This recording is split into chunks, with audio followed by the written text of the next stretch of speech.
আমন্ত্রণ Bangla TV Europe নিউজে, সঙ্গে আছি আমি শাহিনুর সাথী। শুরুতে সংবাদ শিরোনাম।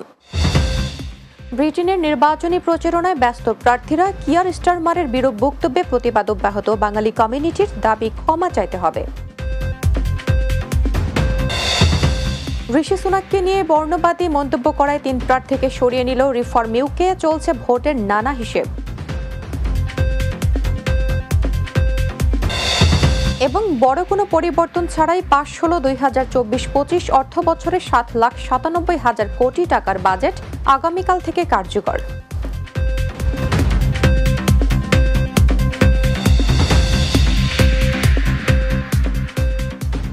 শুনছিলেন শিরোনাম, এবারে বিস্তারিত। ব্রিটেনের বিরাজমান সংকট নিরসন করতে হলে ভোট দিতে হবে বলে জানিয়েছেন লেবার নেতা স্যার কিয়ার স্টারমার। লন্ডনে আয়োজিত এক অনুষ্ঠানে তিনি বলেন, কনজারভেটিভ জিতে যাবে যদি ভোটাররা নিজের ভোট না দেয়। প্রধানমন্ত্রী ঋষি সুনাকও ব্যস্ত শেষ মুহূর্তের প্রচারণায়। লিবারেল ডেমোক্রেট নেতা নির্বাচনের আগে পুরো ব্রিটেন জুড়ে ক্যাম্পেইন করবেন বলে জানিয়েছেন। অন্যদিকে গ্রিন পার্টি ক্ষুদ্র ব্যবসায়ীদের সহায়তায় নতুন পরিকল্পনার কথা ঘোষণা করেছে। এদিকে বাংলাদেশি কমিউনিটি নিয়ে লেবার নেতা কিয়ার স্টারমারের বিরূপ বক্তব্যের বিরুদ্ধে প্রতিবাদ অব্যাহত রয়েছে। বাঙালি কমিউনিটির দাবি, কিয়ার স্টারমারকে ক্ষমা চাইতে হবে। Return politics to service and start to build a new Britain. Imagine that as well. Imagine a Britain where wealth is created in every community. Imagine everyone treated with dignity and respect at work. Imagine our NHS back on its feet facing the future, the best technology in the hands of our NHS staff. Imagine we build the infrastructure our children need. New towns, new roads, new hospitals and schools. The dream of home ownership restored to 1.5 million families. Imagine your town centre thriving because everyone feels safe on their streets. And we've given our young people something to do. প্রধানমন্ত্রী ঋষি সুনাককে নিয়ে বর্ণবাদী মন্তব্য করায় 3 প্রার্থীকে সরিয়ে নিয়েছে reform UK নেতা Nigel Faraz. যদিও তিনি এখনো বলছেন তার দলকে ধ্বংস করার জন্য পুরো ঘটনা ছিল সাজানো। বললেন চ্যানেল 4 এক পেশে সাংবাদিকতা করছে। এদিকে সিকিউরিটি মিনিস্টার বলেছেন, রিফর্ম ইউকে নেতাদের বর্ণবাদী আচরণ গ্রহণযোগ্য নয়। ইকোলাই ভাইরাসে আক্রান্ত 2 ব্যক্তি বৃহৎ সুপার শপ টেস্কো এবং আজ তার বিরুদ্ধে মামলা করেছে। ওই 2 ব্যক্তির আইনি প্রতিষ্ঠান ফিল্ড ফিশার বলেছে, তারা 2টি সুপার শপকে ক্ষতিপূরণের নোটিশ জারি করেছে। প্রতিষ্ঠানটির দাবি, টেস্কো এবং আজ দ্য কনজিউমার প্রোটেকশন অ্যাক্ট অমান্য করেছে। অন্যদিকে হেলথ সিকিউরিটি এজেন্সি জানিয়েছে, ইকোলাই ভাইরাসে আক্রান্ত হয়ে ইতোমধ্যে 1 ব্যক্তি মারা গিয়েছে। বিশেষজ্ঞরা বলছেন, বিভিন্ন স্যান্ডউইচে ব্যবহৃত লেটুস কিংবা পাতা থেকে ইকোলাই ভাইরাস ছড়াচ্ছে। এই ভাইরাস পশুর শরীর থেকে ছড়াচ্ছে বলেও চিকিৎসকদের দাবি। Sandwiches that contain salad leaves, specifically lettuce, and what we think probably happened because E. coli STEC, E. coli 0145, which is what's caused this is carried in the guts of farm animals. Right. And so if you put manure onto your crops, which is a normal common agricultural practice, it's possible for some of the bacteria to cling to the food item. Right. And if they're not washed off enough or adequately, they use chlorine and bleach, for example, to clean these leaves often when they're doing this industrially. If you don't detach the organisms and destroy them, tiny amounts can infect a person. You need as few as 10 of those bacteria to infect someone. Right. And so that's why we then saw this outbreak, which fortunately hasn't been. এবার বাংলাদেশ প্রসঙ্গ। বড় কোনো পরিবর্তন ছাড়াই জাতীয় সংসদে পাশ হলো 2024-25 অর্থ বছরে 7,97,000 কোটি টাকার বাজেট। চলমান উন্নয়ন বজায় রাখা ও মূল্যস্ফীতি নিয়ন্ত্রণের লক্ষ্য সামনে রেখে রোববার সংসদ নেতা প্রধানমন্ত্রী শেখ হাসিনার উপস্থিতিতে সংসদে সর্বসম্মতিক্রমে এই বাজেট পাশ হয়। আজ বাজেট পাশের প্রক্রিয়ায় মন্ত্রীগণ সংশ্লিষ্ট মন্ত্রণালয়ের ব্যয় নির্বাহের যৌক্তিকতা তুলে ধরে মোট 59টি মঞ্জুরি দাবি সংসদে উত্থাপন করেন। এই মঞ্জুরি দাবিগুলো সংসদে কণ্ঠভোটে অনুমোদিত হয়। এরপর অর্থমন্ত্রী আবুল হাসান মাহমুদ আলী নির্দিষ্টকরণ বিল 2024 সংসদে উপস্থাপন করলে সংসদ সদস্যরা কণ্ঠভোটে তা পাশের মাধ্যমে 2024-25 অর্থ বছরের বাজেট অনুমোদন করেন। গত 6 জুন টেকসই উন্নয়নের পরিক্রমায় স্মার্ট বাংলাদেশের স্বপ্নযাত্রা শিরোনামে এই বাজেট সংসদে উপস্থাপন করেন অর্থমন্ত্রী আবুল হাসান মাহমুদ আলী। সংসদ সদস্যদের 11 দিনের আলোচনা শেষে তা পাশ হলো। আগামীকাল 1 জুলাই নতুন অর্থ বছরের প্রথম দিন থেকে কার্যকর হবে এই বাজেট। 2025 সনের 30 জুন তারিখের সমাপ্য অর্থবৎসরের কার্যাদি নির্বাহের জন্য সংযুক্ত তহবিল থেকে অর্থ প্রদান ও নির্দিষ্টকরণের কর্তৃত্ব প্রদানের জন্য আনীত বিলটি নির্দিষ্টকরণ বিল 2024 এই মহান সংসদে পাশ করা হোক। আপনাকে ধন্যবাদ মাননীয় স্পিকার। ধন্যবাদ মাননীয় মন্ত্রী। সংসদের সামনে প্রশ্ন হচ্ছে নির্দিষ্টকরণ বিল 2024 সংসদে পাশ করা হোক। যারা এই প্রস্তাবের পক্ষে আছেন তারা হা বলুন। যারা এই প্রস্তাবের বিপক্ষে আছেন তারা না বলুন। হা জয়যুক্ত হয়েছে, হা জয়যুক্ত হয়েছে, হা জয়যুক্ত হয়েছে। অতএব নির্দিষ্টকরণ বিল 2024 সংসদে সর্বসম্মতিক্রমে পাশ হলো। শুরু হলো চলতি বছরের এইচএসসি ও সমমানের পরীক্ষা। রবিবার সকাল 10টায় পরীক্ষা শুরু হয়ে চলে দুপুর 1টা পর্যন্ত। মাদ্রাসা ও কারিগরি 11টি বোর্ডের অধীনে এবার 14,50,790 জন পরীক্ষায় অংশ নিচ্ছেন। এবছর পুনর্বিন্যাস করা পাঠ্যসূচি অনুযায়ী সব বিষয়ে পূর্ণ নম্বর ও পূর্ণ সময়ে পরীক্ষা হবে। তবে বন্যার কারণে সিলেট শিক্ষা বোর্ড সিলেট বিভাগের আওতাধীন পরীক্ষা স্থগিত রয়েছে। প্রান্ত পারভেজ ও মাহমুদুল হাসানকে সাথে নিয়ে আরো জানাচ্ছেন বুলবুল আহমেদ। সকাল থেকে শুরু হয়েছে মাদ্রাসা কারিগরি সহ দেশের 11টি শিক্ষা বোর্ডের অধীনে এইচএসসি ও সমমানের পরীক্ষা। এতে অংশ নিচ্ছেন 14,50,790 জন শিক্ষার্থী। এর মধ্যে ছাত্র 7,50,281 জন এবং বাকি 7,05,9 জন ছাত্রী। গত বছর এইচএসসি ও সমমান পরীক্ষায় মোট অংশ নিয়েছিলেন 13,59,342 জন। সে হিসেবে এবার পরীক্ষার্থীর সংখ্যা বেড়েছে 91,448 জন। সকাল থেকে পরীক্ষায় অংশ নিতে কেন্দ্রে আসতে থাকেন শিক্ষার্থীরা। এবছর পূর্ণবিন্যাস করা পাঠ্যসূচি অনুযায়ী সব বিষয়ে পূর্ণ নম্বর ও পূর্ণ সময়ে পরীক্ষা অনুষ্ঠিত হয়। সেজন্য সময় নিয়ে কিছু অভিযোগ ছিল শিক্ষার্থীদের মাঝে। সময়টা একটু যদি আরো বেশি হইতো হয়তো বা আর একটু বেশি লিখতে পারতাম। কোশ্চেনটা একটু হার্ড ছিল। কমন আসে, কিন্তু দুঃখের বিষয় একটাই, সময়ের অভাবে ফুল অ্যান্সারটা করতে পারলাম না। যেহেতু আমাদের সময় কম দিয়েছে, আশা করব ভবিষ্যতে যাতে অন্যান্য ব্যাচের সাথে এরকম না হয়। তীব্র যানজট আর বৃষ্টির ভোগান্তি কাটিয়ে সন্তান পরীক্ষা দিতে পেরেছে, এতেই খুশি অভিভাবকরা।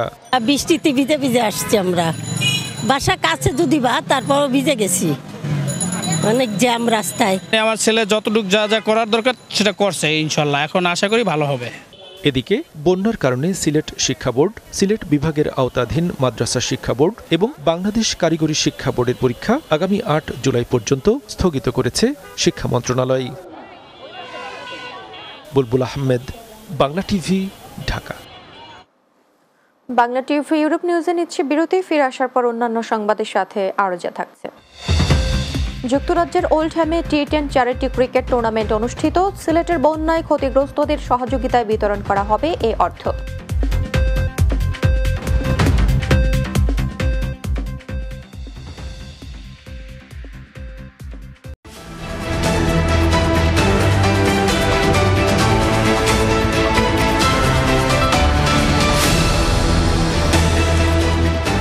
বিরতির পর বাংলা টিভি ইউরোপ নিউজে স্বাগত আরো একবার। বাংলাদেশে বিশ্বসেরা বক্সারদের নিয়ে বক্সিং প্রমোশন করে আসা জুয়েল চৌধুরী সহ তার টিমের সাথে মতবিনিময় করেছেন বার্কিং ডেগেলহামের মেয়র মঈন কাদরী। বৃহস্পতিবার কাউন্সিলের একটি হলে আয়োজিত মতবিনিময় সভায় বাংলাদেশে বক্সিংকে জনপ্রিয় করতে ব্রিটেনের সেরা বক্সারদের বাংলাদেশে নিয়ে যাওয়ার পরিকল্পনা করা হয়। এছাড়া সাম্প্রতিক সফরের অভিজ্ঞতার কথা তুলে ধরা হয় মতবিনিময় সভায় বাংলাদেশে বিনিয়োগ সহ প্রবাসীদের সাথে সুসম্পর্কের নিয়ে আলোচনা হয়। এ সময় উপস্থিত ছিলেন যুক্তরাজ্য সফররত বিশিষ্ট ব্যবসায়ী ইফতিয়ার জয়, ব্যবসায়ী আব্দুল করিম নাজিম, ডাক্তার কাউসার হক, কাউন্সিলর আবদাল উল্লাহ, আদিল চৌধুরী ও নাজমুল চৌধুরী সহ অনেকে। বাংলাদেশ গণমুক্তি শিল্পী গোষ্ঠীর অন্যতম শিল্পী হিমাংশু গোস্বামীকে আজীবন সম্মাননা দিয়েছে বঙ্গবন্ধু সাংস্কৃতিক জোট ইউকে। পূর্ব লন্ডনের ব্রাডি আর্টস সেন্টারে সংগঠনের সাধারণ সম্পাদক কাউন্সিলর মুজিবুর রহমান জসিমের সূচনা বক্তব্যে অনুষ্ঠান শুরু হয়। ভারপ্রাপ্ত সভাপতি কাউন্সিলর আব্দুল আজিজ তকির স্বাগত বক্তব্যের মাধ্যমে অনুষ্ঠানের শুরুতে হিমাংশু গোস্বামীকে ফুল দিয়ে শুভেচ্ছা জানানো হয়।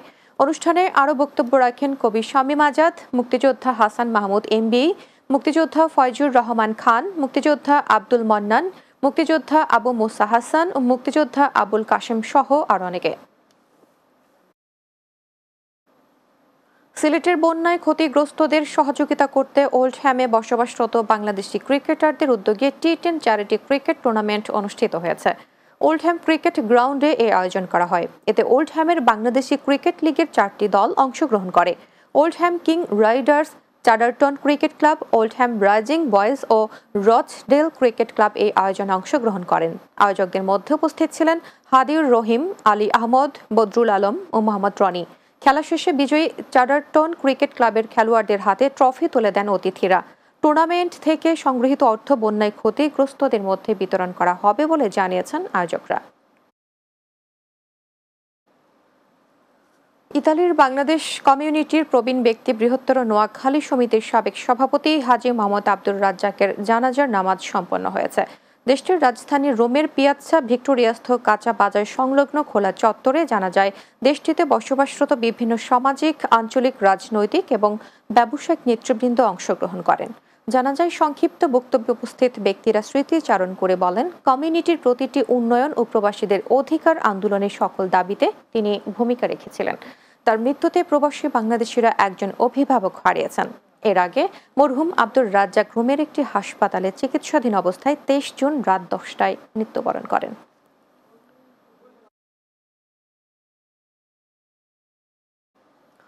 এবার আন্তর্জাতিক প্রসঙ্গ।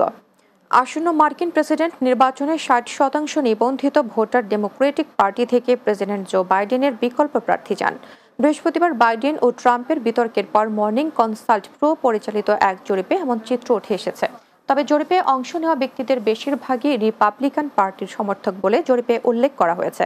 মর্নিং কনসাল্ট প্রোর জরিপে বলা হয়েছে যে 60% ভোটার বাইডেনের বিকল্প প্রেসিডেন্ট প্রার্থী চান, তারা 2 ভাগে বিভক্ত। একাংশ নিশ্চিতভাবে বাইডেনের বিকল্প চান, আরেকটা অংশ তার বিকল্প হলে ভালো হবে এমন মত দিয়েছেন। তবে এই 2 ভাগের মধ্যে কোনটি কত শতাংশ তা জরিপের ফলে উল্লেখ করা হয়নি। ইয়েমেনের ক্ষমতাসীন হুতিদের সামরিক বাহিনী লোহিত সাগর ও ভূমধ্য সাগরে 4টি বাণিজ্যিক জাহাজে হামলা চালিয়েছে বলে দাবি করেছে। শুক্রবার হুতিরা লোহিত সাগরে লাইবেরিয়ার পতাকাবাহী একটি জাহাজে হামলা চালায়। জাহাজটি লক্ষ্য করে 5টি ক্ষেপণাস্ত্র ছোড়া হয়েছিল বলে একটি সামুদ্রিক সংস্থা জানিয়েছে। হুতিদের সামরিক মুখপাত্র ইয়াহিয়া সারি বিবৃতিতে বলেন, তাদের বাহিনী লোহিত সাগরে ডেলোনিক্স নামের একটি তেলবাহী জাহাজ লক্ষ্য করে ব্যালিস্টিক ক্ষেপণাস্ত্র ছুড়েছে আর সেটিতে সরাসরি আঘাত এনেছে। কিন্তু যুক্তরাজ্যের maritime trade organization UK MTO এর আগে জানিয়েছিল, ইয়েমেনের হোদেই দাহ বন্দর শহর থেকে 172 মাইল উত্তর পশ্চিমে ডেলোনিক্স নামের জাহাজটিকে লক্ষ্যবস্তু করা হয়েছিল, কিন্তু সেটি ক্ষতিগ্রস্ত হয়নি এবং উত্তর দিকে এগিয়ে যাচ্ছে।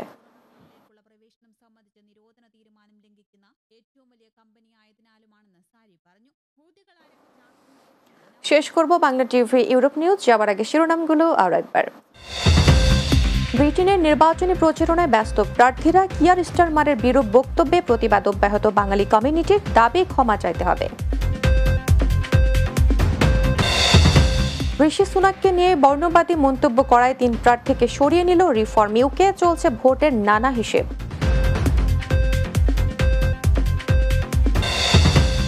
বড় কোনো পরিবর্তন ছাড়াই পাশ হলো 2024-25 অর্থ বছরের 7,97,000 কোটি টাকার বাজেট, আগামীকাল থেকে কার্যকর। এবং যুক্তরাজ্যের ওল্ডহ্যামে টি10 চ্যারিটি ক্রিকেট টুর্নামেন্ট অনুষ্ঠিত, সিলেটের বন্যায় ক্ষতিগ্রস্তদের সহযোগিতায় বিতরণ করা হবে এই অর্থ।